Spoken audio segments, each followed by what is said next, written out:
Hello students, how are you all? Hope so all of you are fine and happy. Welcome to my YouTube channel, Biology in Seconds. Today we will discuss the subject-verb agreement part 4. Let's start.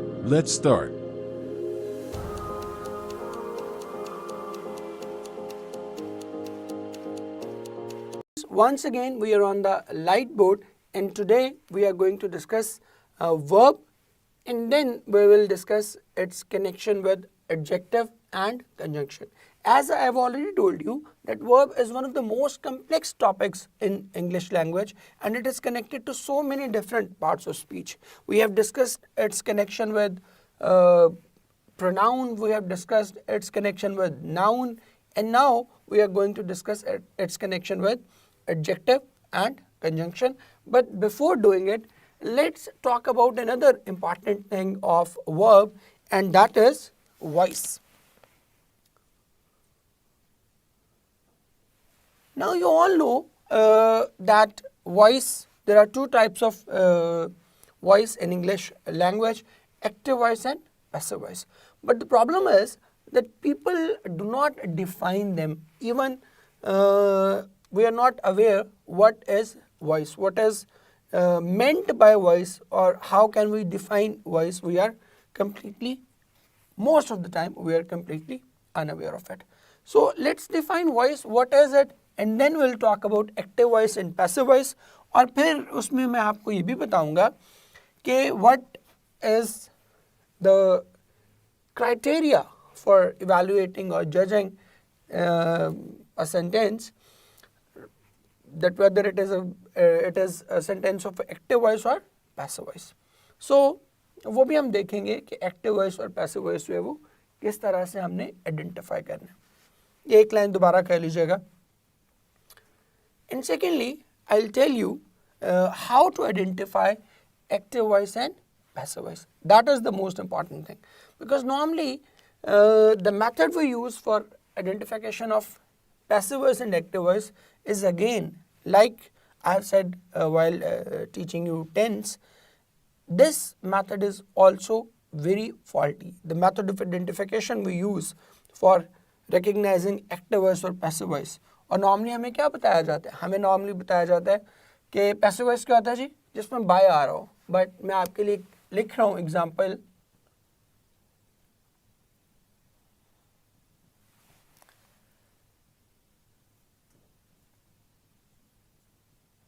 A function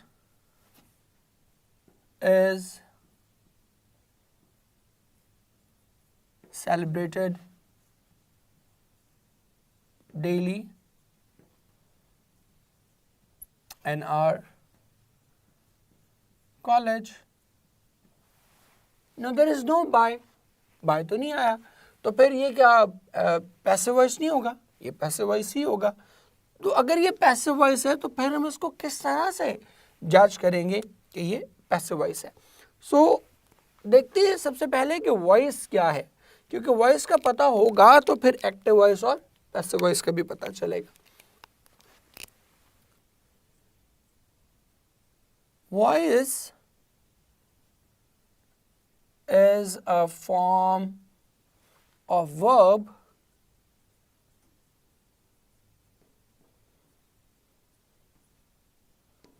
that tells us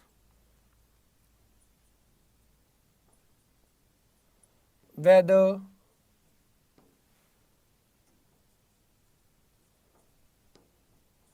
the subject of a sentence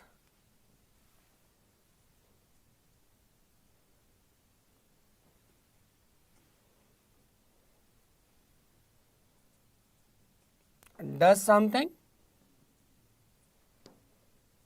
or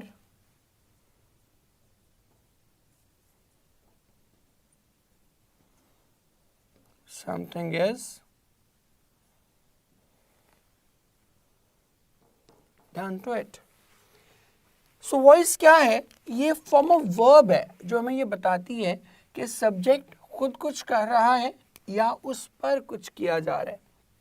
And remember, I have already told you in the lecture of subject-verb agreement that subject is not always the doer of an action. ज़रूरी नहीं है, हमें जो पढ़ाया जाता है कि subject वो होता है जो काम कर रहा होता है, it is not always the case. हमेशा ऐसा नहीं होता. ये मुमकिन है कि सब्जेक्ट किसी वक्त ऐसा हो कि जो काम कर रहा हो, लेकिन ये भी मुमकिन है कि सब्जेक्ट ऐसा हो जो काम ना कर रहा हो. जैसे इसकी मैंने बेशुमार एग्जाम्पल दी, ये एग्जाम्पल भी इटसेल्फ इसकी है. A function is celebrated in our college. Here our subject is function, but it is not doing anything, rather it is celebrated. इसको सेलिब्रेट किया जा रहा है. तो वो फॉर्म ऑफ वर्ब जो हमें बताएगी कि कोई वर्ब काम कर रहा है, कोई सब्जेक्ट काम कर रहा है या उस पर कोई काम किया जा रहा है, उसको हम क्या कहते हैं? उस फॉर्म ऑफ वर्ब को हम वॉइस कहते हैं. अब दो वॉइसेस हैं, आपने पढ़ रखी हैं, एक्टिव और पैसिव.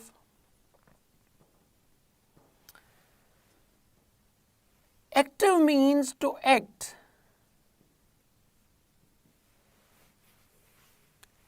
और इसीलिए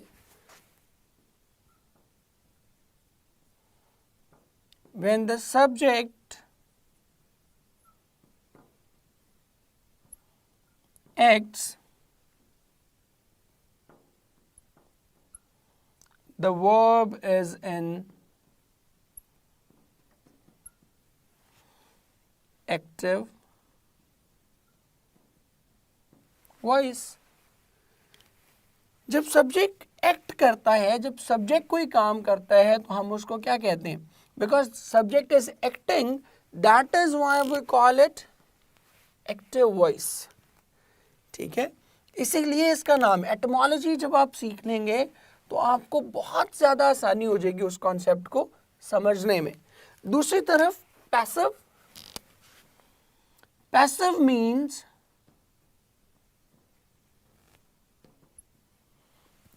पैसिव मीन्स टू रिसीव. तो जब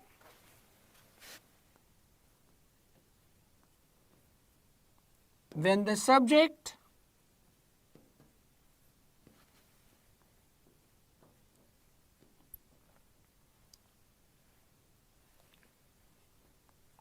receives an action,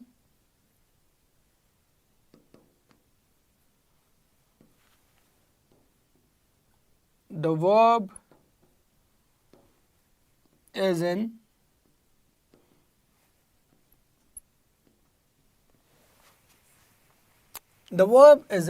passive voice. Passive का मतलब ही ये है टू रिसीव. यहाँ पर एक्टिवली काम नहीं कर रहा, यहाँ पर वो क्या कर रहा है? किसी एक्शन को रिसीव कर रहा है. That is why we are calling it passive voice. Examples देखिएगा. If I say Ali stolen my pen. Now this sentence is of active voice, and this is the right method of identification for active voice or passive voice. This is how you should identify कि sentence जो है वो active voice का है या passive voice का है. Just look at the subject. अगर वो कोई काम कर रहा है, वो एक्ट कर रहा है, क्योंकि एक्टिव का मतलब ही क्या था? To act. Here the subject is Ali and he has stolen, he has actively performed a job. तो इसलिए हम इसको क्या कह रहे हैं? एक्टिव वॉइस कह रहे हैं. जबकि दूसरी तरफ अगर मैं ये कहूँ कि my pen has been stolen, here the subject is pen and it is not doing anything, rather it has been stolen. ये कुछ नहीं कर रहा बल्कि उल्टा इसको चुराया गया है. It has received an action. That is why we are calling it a passive voice sentence, or I can say that the verb in this particular sentence is of passive voice. ये active voice का verb नहीं है, ये passive voice का verb है. अब important चीज़ इसमें जो एक और है वो ये कि when to use active voice and when to use passive voice, that is the most important thing. Because entry test में आपको इस तरह से भी एमसीक्यू आ सकता है कि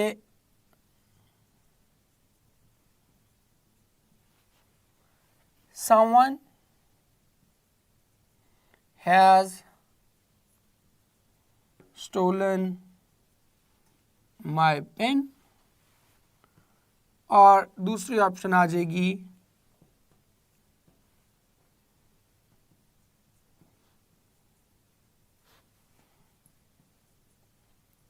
my pen has been stolen. अच्छा, दूसरा एक और एमसीक्यू आ जाएगा, वो होगा कि Ali has stolen my book and beta, my book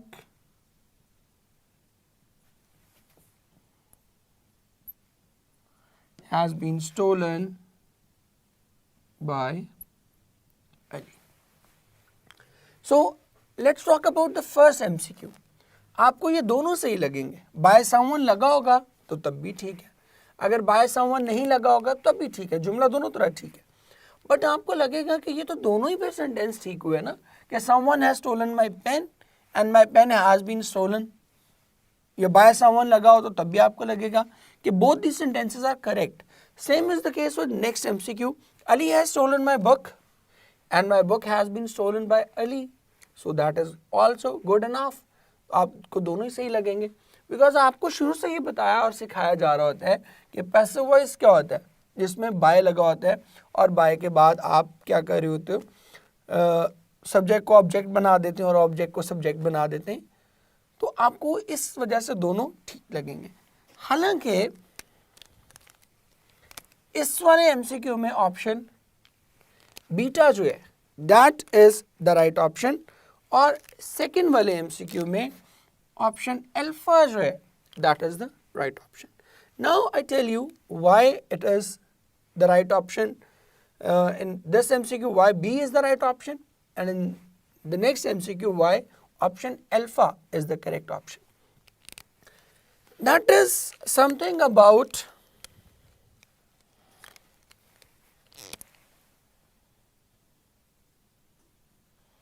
the usage of passive voice, जो हमें बताया ही नहीं जाता। हमें लगता है कि दुनिया का हर सेंटेंस एक्टिव से पैसिव में और पैसिव से एक्टिव में कन्वर्ट हो सकता है, हालांकि दुनिया के हर सेंटेंस को एक्टिव से पैसिव और पैसिव से एक्टिव में कन्वर्ट करना है ही इलॉजिकल। एक्टिव वॉइस का यूजेज अपना है और पैसिव वॉइस का यूजेज अपना है, और आपको यूजेज से रिलेटेड बहुत बार MDCAT में क्वेश्चंस आ जाते हैं, MCQs आ जाते हैं। अब यूजेज देख लें कि passive voice is only used when the doer of an action is missing.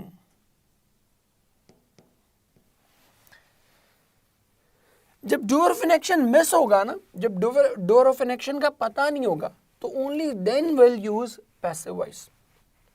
Otherwise मैं लिख भी देता हूं,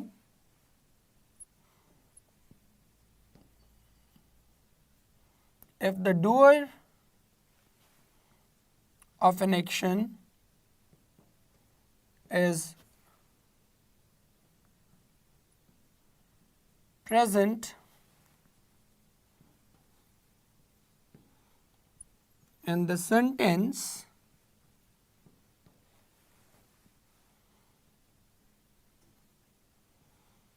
only use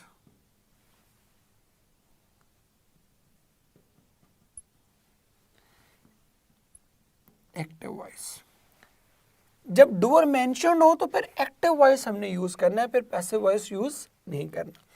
अब पैसिव वॉइस का मकसद था, एक पैसिव वॉइस का मकसद ये था कि जब डूअर मेंशन्ड नहीं है, जैसे मैं कहता हूँ someone has stolen my pen, तो because the doer is not mentioned, that is why instead of highlighting that someone, क्योंकि समवन को हाईलाइट करने का तो तुक ही नहीं बनता ना, समवन को क्यों हाईलाइट करेंगे आप, वो तो अननोन आदमी है, अननोन आदमी को इतनी इंपॉर्टेंस नहीं देंगे।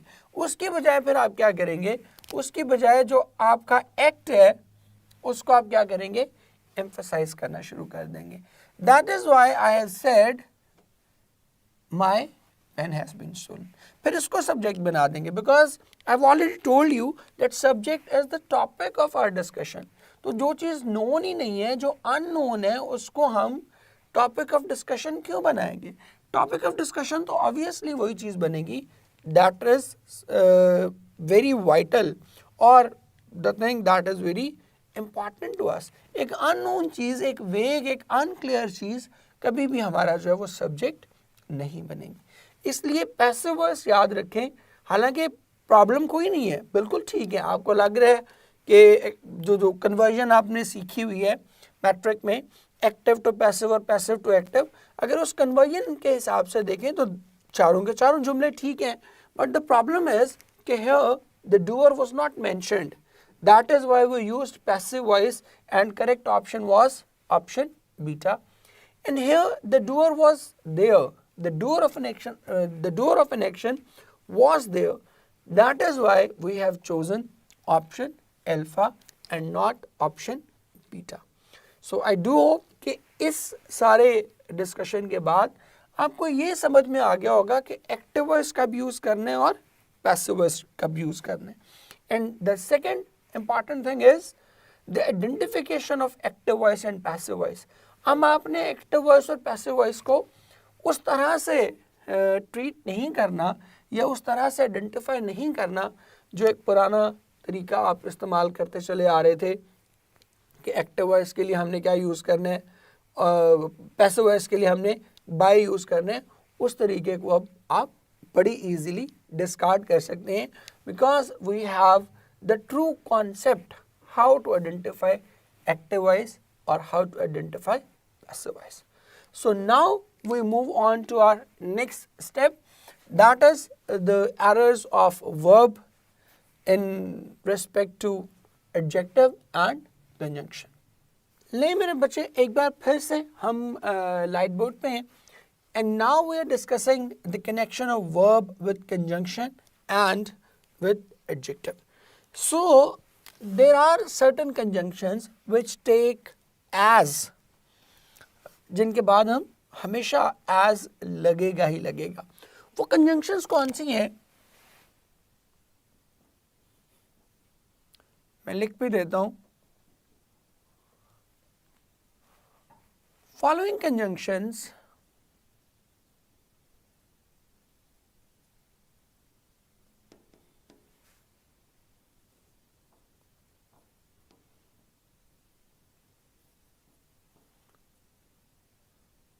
will be followed by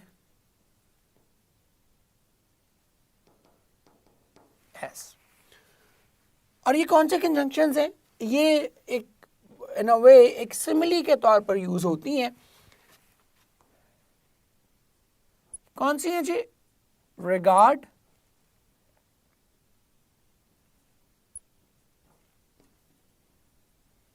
portray,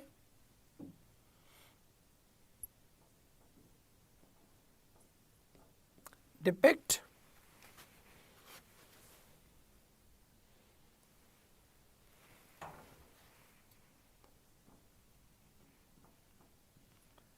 represent,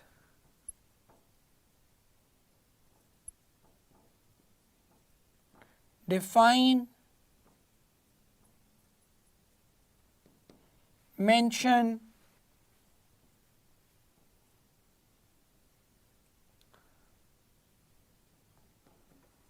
describe, treat, etc. All these conjunctions will take as. Because ये एक तरह से कंपैरिजन के लिए ये सारी चीज़ें इस्तेमाल हो रही हैं। एग्जाम्पल्स देखते हैं इनकी।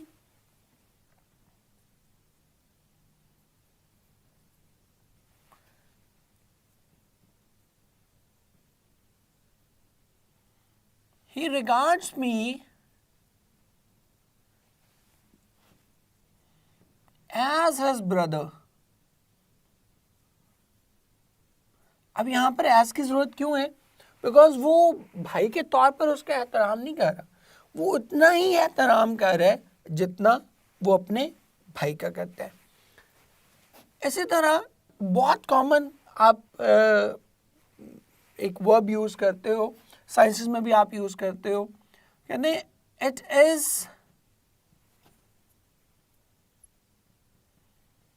डिफाइंड एज, आगे कोई भी लाइन आप उसके लिए चूज करते हो। इन द सेम वे आप डिस्क्राइब करते हो कि this type of phenomena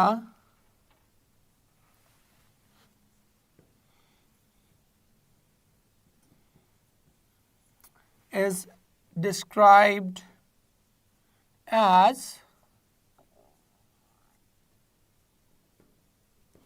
insomnia। ठीक है, अब as इस तरह की चीज को हम बता रहे हैं। In the same is the case with treat।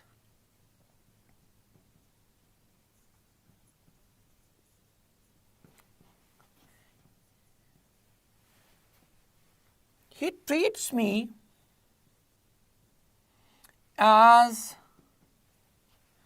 his junior।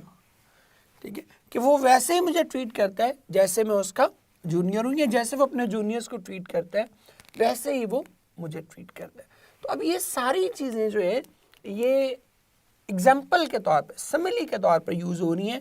That is why they are always followed by as.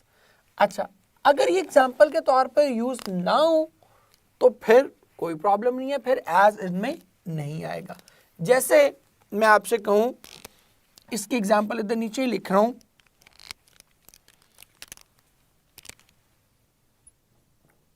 he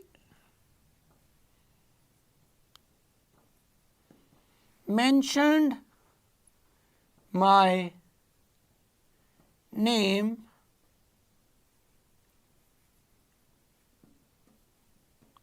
on the list। Here, because it is not used as a simile or to express a comparison, that is why we have not used as after mentioned। Here is another example.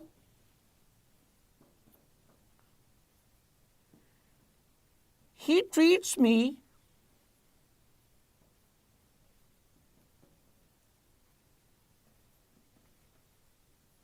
affectionately। Again, we do not need as after treat, because here we are not comparing the two things। हम दो चीज़ों को compare नहीं करें। Compare करेंगे तो इनके बाद एज लगेगा, कंपैरिजन नहीं है तो फिर एज लगने की ज़रूरत नहीं है। Then there are some verbs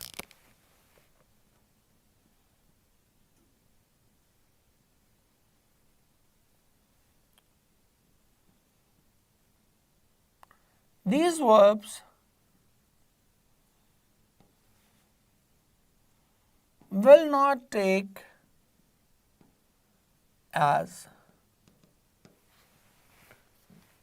Now why I am telling you this? Because generally, commonly we use as, which is incorrect। चार टोटल वर्ब हैं, name, call, term and think. अब ये कॉमन है, नेम के साथ तो बहुत ही करते हो। He was named as, no need to add as after name, because name तो आप डायरेक्टली उसी को कह रहे हो ना, ठीक है. Called, this is called as, again it is incorrect. इनके बाद जो है मसलन मैं कहूं ही termed his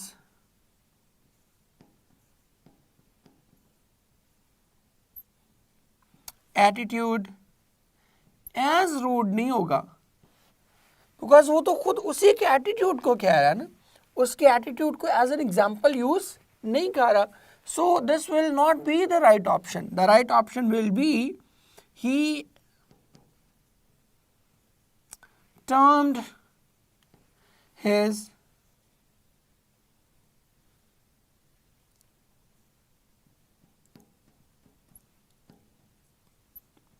attitude rude. He termed his attitude rude. कि उसने उसके एटीट्यूड को क्या कहा कि उसके एटीट्यूड रूड था. तो इनके बाद जो है वो हमने एज यूज नहीं करना. Now the last thing, adjective. All adjectives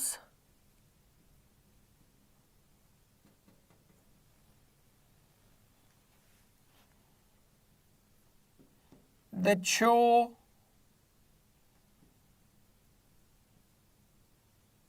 emotion or intensity are followed by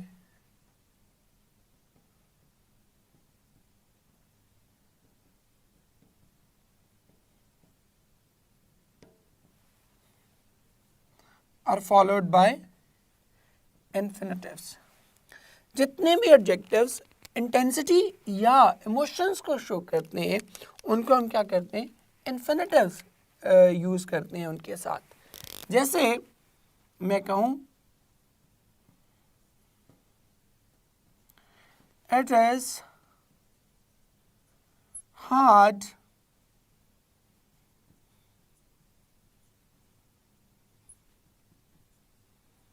persuading him. Now hard के बाद persuading नहीं आएगा, क्या आएगा? It is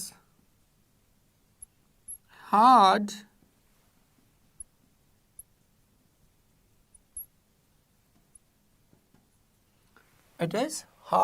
to persuade him. इसी तरह मैं कहूं it is sad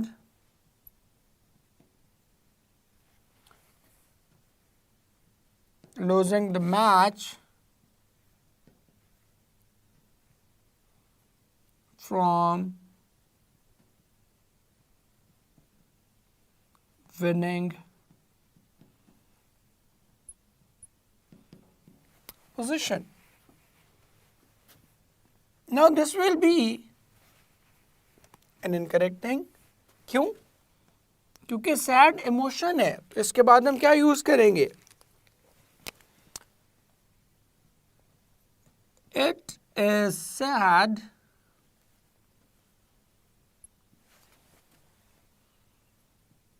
to lose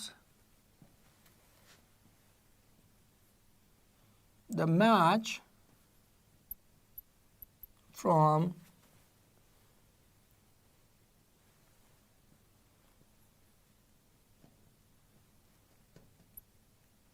a winning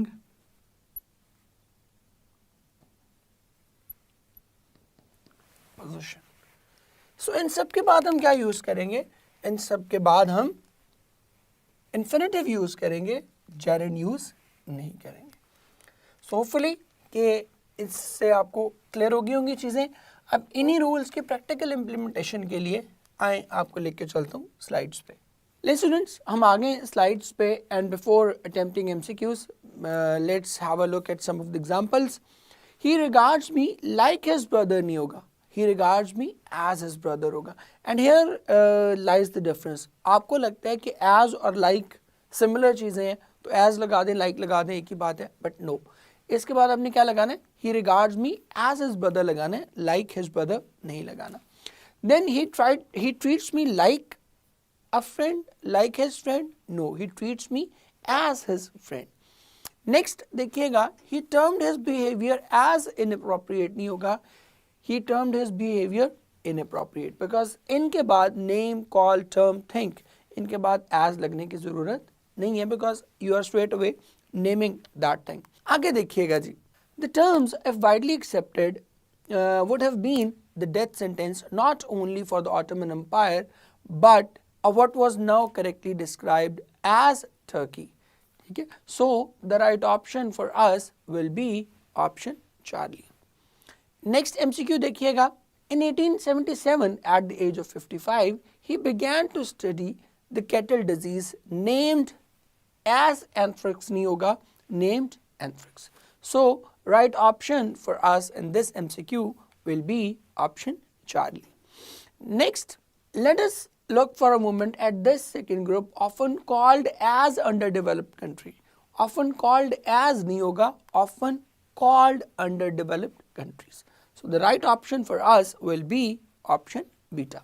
Next देखिएगा, adjectives के बारे में हम बात कर रहे थे. Adjectives की check कर लें. Examples. It is very difficult convincing her. Incorrect है. Difficult के बाद infinitive लगना है. It is very difficult to convince her. So हमारी correct option भी क्या बन रही है? Beta option बन रही है. It is easy going there. It is easy to go there.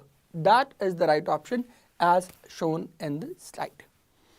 ले जी, हम एक बार फिर लाइट बोर्ड पे हैं and now we are talking about some specific verbs. और वो specific verbs ऐसे हैं जिनको commonly हम गलत इस्तेमाल करते हैं. So वो देखते हैं कि वो specific verbs कौन से हैं and what kind of errors do we make while using these verbs. So उसमें सबसे पहला जो है बहुत ही common है, that is deny and refuse. Deny क्या होता है जी? Deny is used to refute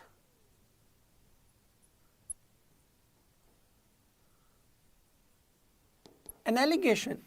किसी इल्ज़ाम का जब इनकार करेंगे तो उसको हम क्या कहेंगे? उसको कहेंगे deny. जबकि refuse, it is merely used for mere refusal to an offer. कोई ऑफर आपको की जा रही है और उसको आप रिफ्यूज कर देते हैं. जैसे he refused to dine with me, he refused to work with me, ठीक है, she refused to have coffee with me, ठीक है, ज़ाती तजर्बा नहीं बता रहा, वैसे एग्जाम्पल दे रहा हूँ कि रिफ्यूज़ क्या करेंगे कि आपने किसी को कोई पेशकश की और वो पेशकश क्या हुई? रिजेक्ट होगी. उस रिजेक्शन के लिए हम क्या यूज़ करेंगे? हम रिफ्यूज़ यूज़ करेंगे. देन नेक्स्ट हम देखते हैं एक इम्पॉर्टेंट हमारा वर्ब है, that is swim and float. Now these are two very important verbs. Normally you feel that swim means you feel that swim is used for living beings and float is used for non-living beings. But that is not the case. ये बिल्कुल भी ऐसा मामला नहीं है. Swim हम use करते हैं moving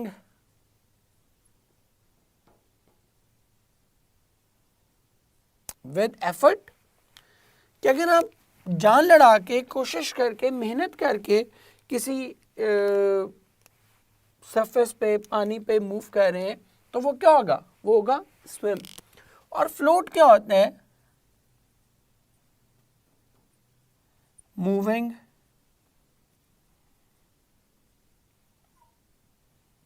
विदाउट एफर्ट। अब आप कहेंगे सर बात तो वही होगी कि वो इंसानों के लिए और वो इंसानों के लिए नहीं है, या वो जानदार चीज़ों के लिए और वो बेजान चीज़ों के लिए। बट इसमें एक एक्सेप्शन है। Duck is an exception.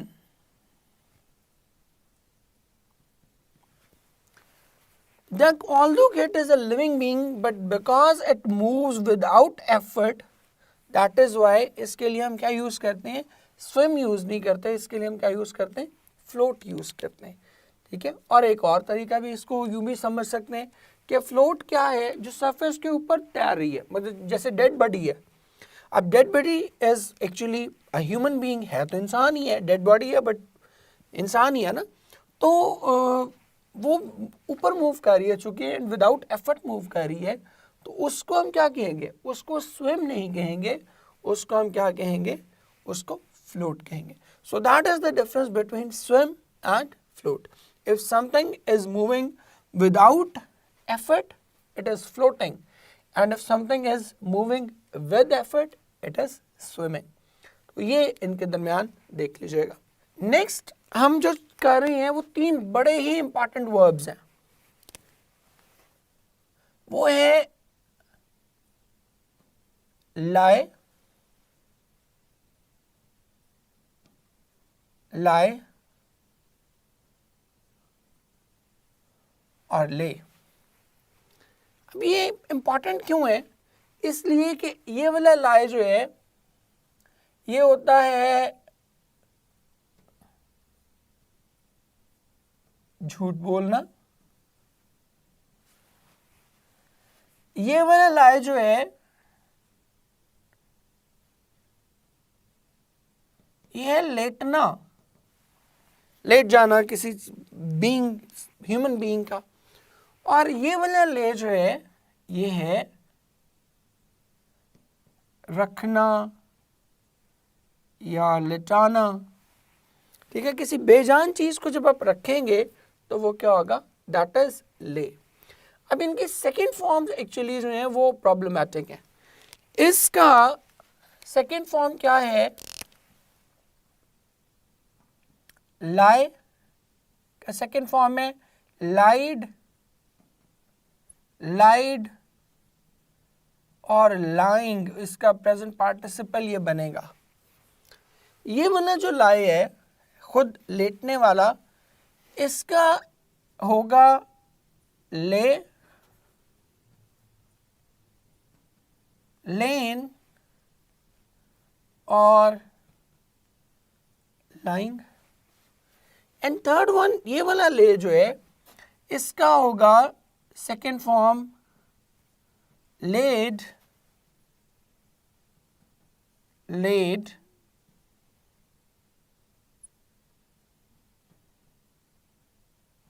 और laying.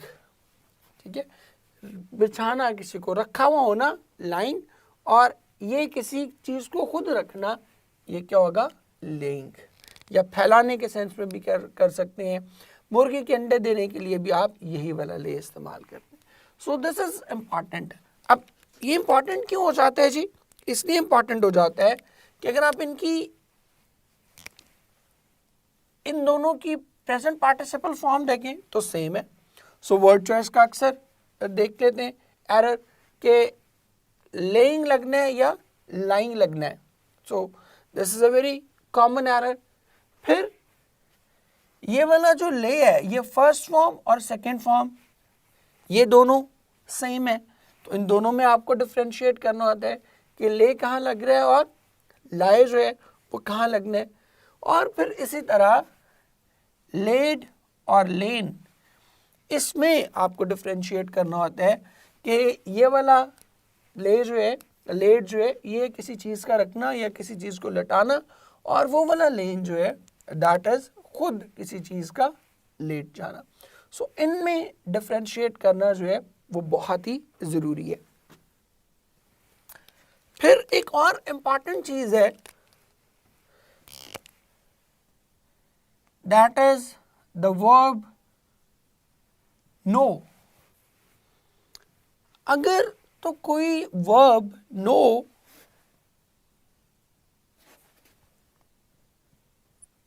if no is used for a skill,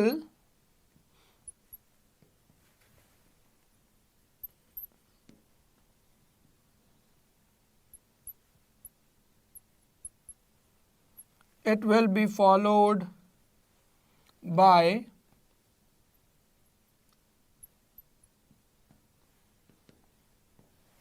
how to। तो फिर इसके बाद हम क्या लगाएंगे, हाउ टू लगाएंगे।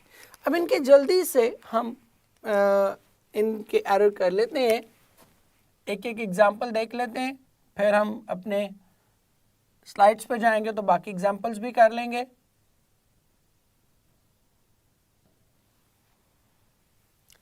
lie,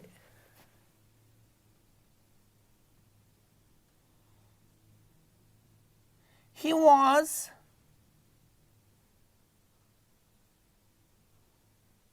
laying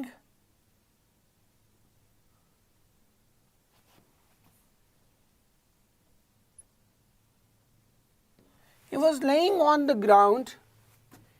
ये ऑप्शन अल्फा और बीटा ऑप्शन क्या होगी कि he was lying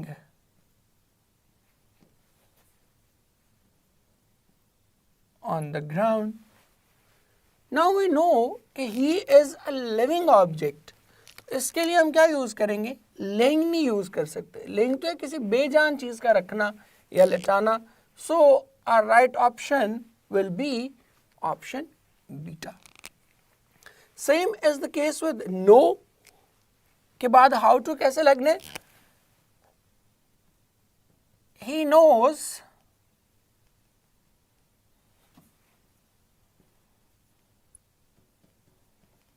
to drive a car। It will be an incorrect thing to have। The right option will be he knows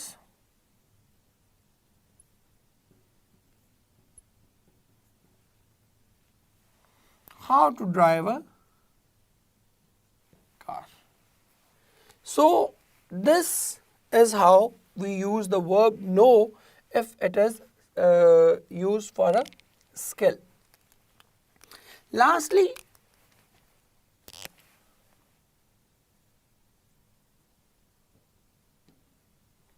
consist,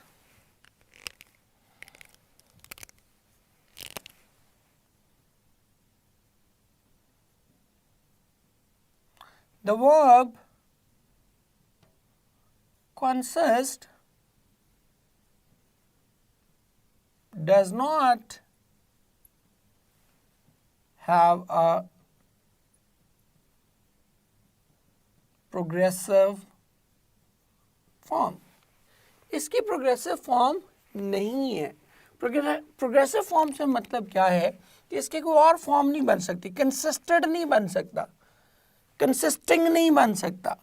ठीक है, it can only be used as consist. Suppose मैं कहूँ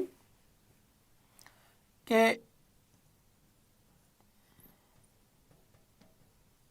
political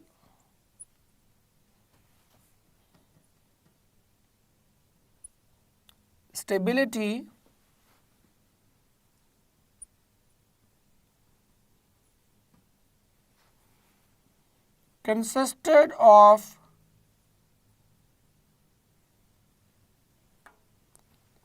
consisted in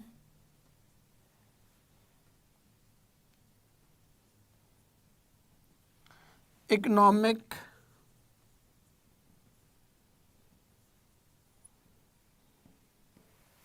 Now this is incorrect because consisted cannot be used. Correct क्या होगा? Political stability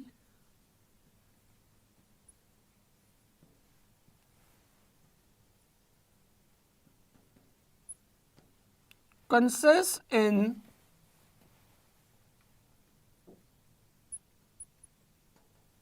economic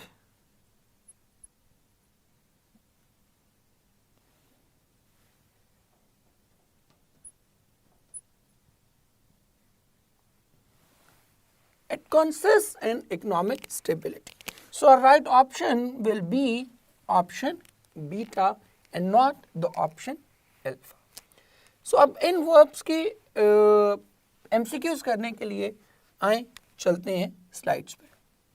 लें students, हम आ गए एक बार फिर स्लाइड्स पे और एग्जांपल्स आप एक बार फिर देख लें कि freedom is consisted in will power. No, consist हमने बताया था कि नॉन प्रोग्रेसिव फॉर्म है, इसकी प्रोग्रेसिव फॉर्म नहीं बनेगी। तो freedom consist in will power, so our correct option is beta as shown on the screen. Then एक और एग्जांपल भी इसी के देख लें। His beauty is consisting in his manners. No, his beauty consist in his manner, कि उसके सारे का सारा जो खूबसूरती है वो उसके मैनर्स में। नेक्स्ट एग्जांपल हम देखते हैं। The duck is swimming. No, I've already told you that the duck can actually move on the water without effort. और चूंकि वो without effort move कर रही है तो इसके लिए हम क्या यूज करते हैं? The duck is floating. Then Shan is floating in the river. No, because Shan cannot float in the river. He must strive. He must make an effort in order to move in the water. तो इसलिए हम क्या कहेंगे? Shan is swimming in the river, and you can see it on the slide as well. He denied to help me. I have already told you, deny हम use करते हैं allegation को refute करने के लिए। तो denied to help me नहीं कहेंगे, he refused to help me कहेंगे। और दूसरी तरफ he refused that he had broken the chair. He refused नहीं होगा because it is an allegation कि तुमने कुर्सी तोड़ी है। वे ये एलिगेशन है, ये इल्ज़ाम है, इसके डिनाइल के लिए आप क्या कहेंगे? डिनाई। इसको रिफ्यूट करने के लिए डिनाई यूज करेंगे। तो ही denied that he had broken the chair. Next देखें, लाए और ले के हवाले से हमने चीज़ें की थी, तो वो ज़रा देख लेते हैं कि pastor suggested collecting the eggs lane by each moth नहीं करेंगे। अंडों वगैरह के लिए हमने क्या कहा था? Led by each moth. So our right option will be option Charlie. Next देखें, she had left the tea things ready on the table. Extra cup laid out करेंगे, ठीक है, with bread and butter. Extra cup laid, लेन नहीं करेंगे because यहाँ पे लेन तो living being की थर्ड फॉर्म के लिए इस्तेमाल होता है। सो यहाँ हमारी करेक्ट ऑप्शन क्या होगी? Option Charlie. आगे बढ़ते हैं। He staggered inside to the astonishment of the French officer quartered there and lied नहीं होगा, क्या होगा? And lay, because that is the second form of lie. इंसान कोई जब लेटेगा तो उसके लिए lie, lay और थर्ड फॉर्म हम उसकी क्या करते हैं? लेन। तो इसलिए हम यहाँ पर सेकेंड फॉर्म, चूंकि पास्ट चल रहा है तो सेकेंड फॉर्म हम उसकी करेंगे ले, and hence our right option will be option delta. Next देखिए, that night he laid in bed. Laid उसको तो किसी ने नहीं लिटाया ना, वो खुद बेड पर लेटा हुआ, तो ही ले in the bed picturing himself. ठीक है, ये आगे हम कंटिन्यू करेंगे and the right option for us in this MCQ will be option beta. Once I started, the others will help, he said without looking at her, laying out the blueprints. अब वो उसको फैला रहा है, ठीक है, वो नक्शे फैलाए जा रहे हैं, they are non-living, तो laying कहेंगे, lying नहीं कहेंगे। वो खुद ब खुद नहीं फैल रहे बल्कि उनको फैलाया जा रहा है, तो ऑप्शन क्या बनेगी? That is option alpha. And she had been hiding that sore throat for 3 days at least and lying to her parents नहीं होगा, क्या होगा? अब वो झूठ बोली थी ना, and lying to her parents in order to escape such an outcome as this. तो lying यूज करेंगे और करेक्ट ऑप्शन क्या होगा? that is beta. ले students, इन slides के लिए इतना ही. Now we are going back to our light board ताकि हम अपना बाकी का lecture complete कर सकें. ले students, once again we are at the light board, and again finally we are discussing some of the specific verbs that can cause some trouble for you. The very first one we are discussing in this particular chunk is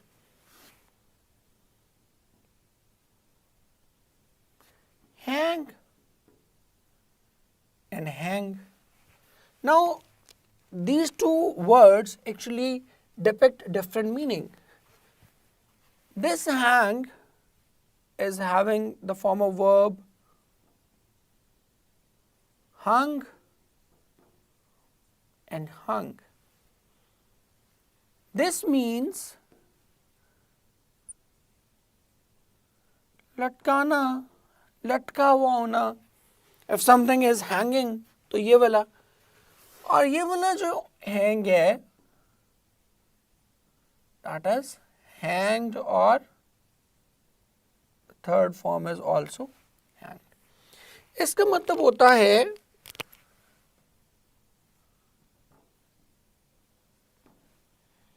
फांसी, फांसी देना, to execute someone. So these two verbs must be used very carefully, because you can see how much difference can they create. कि बजाय कहना कि किसी चीज़ का लटकाना और कहीं के बंदे को जो है वो आप बिल्कुल ख़त्म कर दें, तो ये बहुत दो डिफरेंट चीज़ें हैं. सो इसको आपने बहुत ध्यान से इस्तेमाल करना है. एग्जाम्पल भी दे देता हूँ आपको, आपके टेक्स्ट की लाइन भी है. वो कहते हैं कि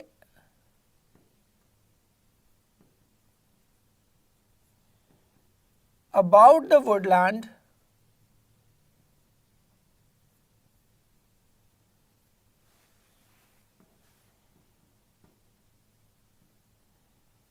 I shall go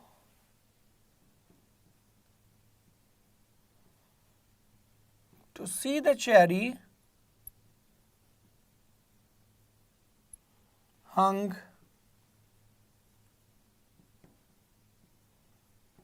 with snow. It is not hanged with snow, because cherry को फांसी नहीं दी जा रही.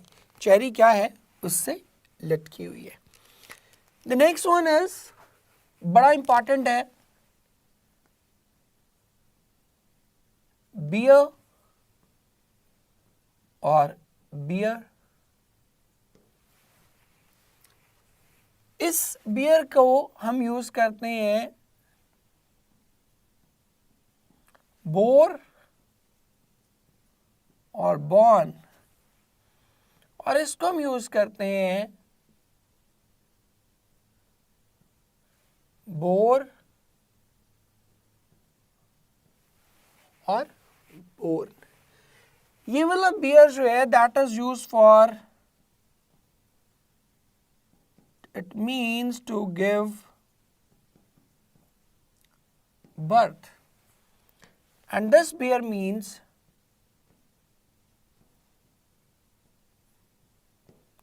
to tolerate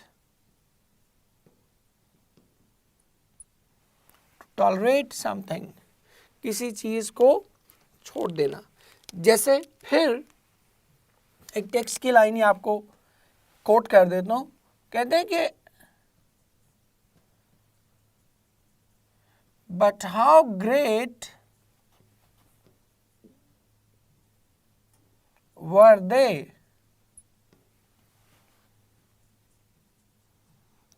who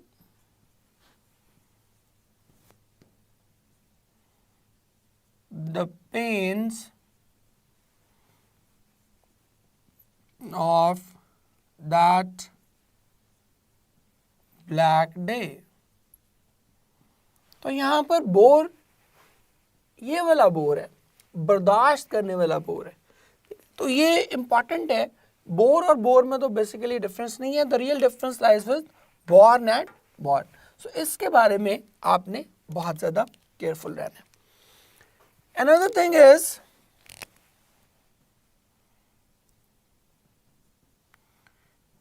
give exam and take exam. Again, it is important. Give exam is actually used for teachers, while take exams is used for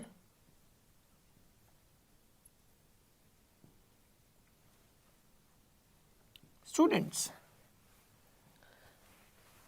अब ये उर्दू में हम इसको रिवर्स इस्तेमाल करते हैं. उर्दू में हम बच्चों के लिए कहते हैं वो इम्तहान दे रहे हैं और टीचर्स के लिए कहते हैं इम्तहान ले रहे हैं. I personally feel that Urdu में हम गलत इस्तेमाल करें, हालांकि आप बच्चों को मेजॉरिटी को यही लगता है कि इंग्लिश में हम गलत इस्तेमाल करें, but that is not the case. देखिए, during exams the teacher actually gives the test ना, वो आपको पेपर देता है, ही सेट्स द टेस्ट, तो he is actually giving the exam. You are at the receiving end, आप तो वसूल कर रहे हैं ना उसे, you are receiving that test.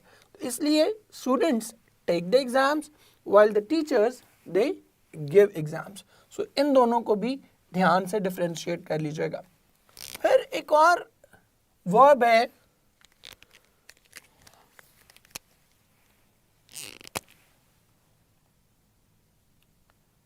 want.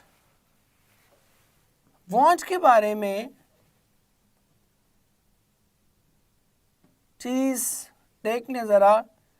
It is not followed by that. इसके बाद दैट नहीं लगता. It is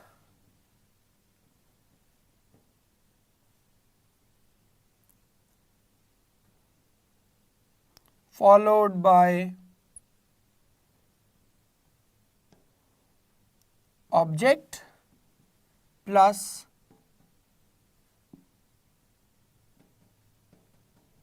infinitive. इसके बाद ऑब्जेक्ट और इन्फिनेटिव लगेगा. एग्जाम्पल भी इसके नीचे लिख देता हूं. Option alpha,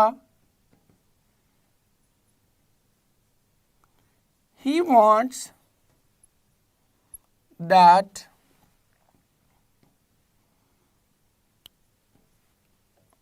I should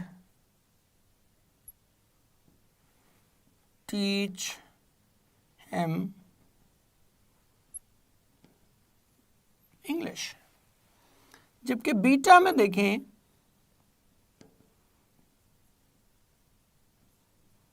he wants me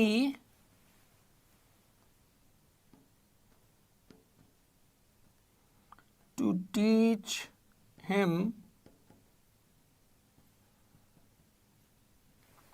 Now beta is our right option. Why? Because he wants me. me क्या है? ऑब्जेक्ट, और ऑब्जेक्ट के बाद क्या लगने? ऑब्जेक्ट के बाद लगेगा इन्फिनेटिव. सो want के बारे में ये थोड़ा सा ख्याल रखिएगा. Last one for this lecture is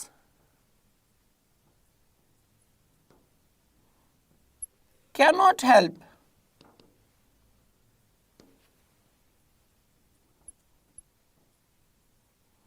Is followed by gerund. cannot help के बाद क्या लगेगा? gerund लगेगा.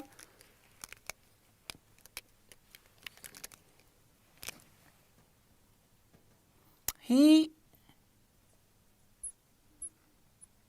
could not help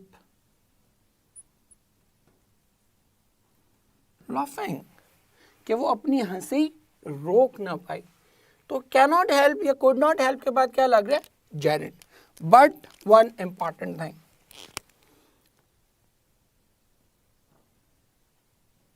if cannot help is followed by but,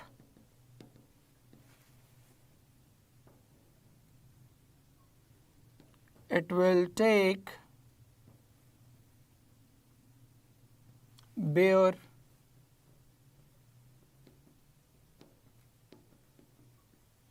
infinitive। अगर cannot help के बाद but लग रहा है तो फिर gerund नहीं लगेगा, फिर इसके साथ क्या लगेगा, infinitive लगेगा। जैसे he cannot help but he cannot help but laugh। ठीक है, तो अब यहाँ पर laugh लग रहा है, अब यहाँ पर laughing नहीं लग रहा। अब इन सारे रूल्स को प्रैक्टिकली इंप्लीमेंट करने के लिए let's go to the slide and see what we are up to. Let's students, once again we are on the slides और हम देखते हैं कि कैसे ये चीज़ें हम करेंगे। एग्जाम्पल्स देख लें। He has born many challenges in his life. अब ये बॉर्न पैदा होने वाला बॉर्न है, तो second one is the right option. He has born many challenges, bear bore और बॉर्न। ई वाला बॉर्न जो है इसका मतलब क्या है, इसका मतलब है टू टॉलरेट। नेक्स्ट देखते हैं example. He was born in March. अब ये ई वाला बॉर्न जो है ये तो बर्दाश्त करने के लिए होता है, पैदा होने के लिए हम क्या यूज करते हैं, विदाउट ई। तो ही was born in March, option beta जो है that is the right option. He hang the picture, again अब पिक्चर को फांसी नहीं दी जा रही, पिक्चर को लटकाया जा रहा है, तो ही हंग द पिक्चर होगा, ही हैंग द पिक्चर नहीं कहेंगे।